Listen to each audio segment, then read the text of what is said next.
બાળકોને બોલાવવાનું કહ્યું છે। વારંવાર કહેવા છતાં આવી જ રીતે દરરોજ શાળામાં એવું કશું કર્યું નથી અને એના વાળ તમે જુઓ।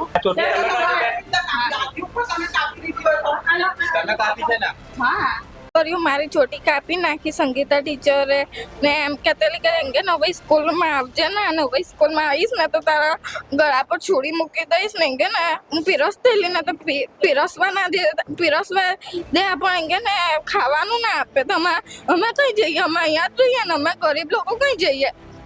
બે ચોટીઓ ના વાળી લઈને 1 તારીખના રોજ પ્રાર્થના સમય દરમિયાન બાળકોને સ્વચ્છતાના પાઠરૂપે એમનું જે તપાસવામાં આવતા હતા એ વખતે તપાસતા હતા એટલે એમાં અમુક છોકરીઓ ચોટલા 2 વારીને નથી આવી તો બેને અમુક છોકરીઓ જે કાઢી હતી એમાંથી એક બાળકીને બતાવ્યું કે ભાઈ તું નથી વારી લાગી તો તારા આ રીતના હું વાર કાપી નાખીશ। એમાં ભૂલથી અજાણથી એમનાથી કાતરના વડે થોડા વાર કપાઈ ગયા।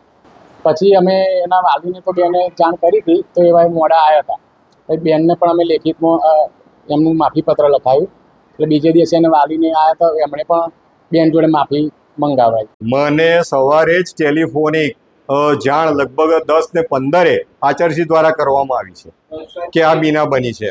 હા, આ બાબતની જે છે એ ગંભીર ઘટના છે। બેને કયા એની અંદર આ કાર્યવાહી કરી છે એ અમે જોઈ અને જે તપાસનો અહેવાલ રજૂ કરી અને જે પણ કાર્યવાહી કરવાની થશે અમે કાર્યવાહી જરૂરથી કરીશું।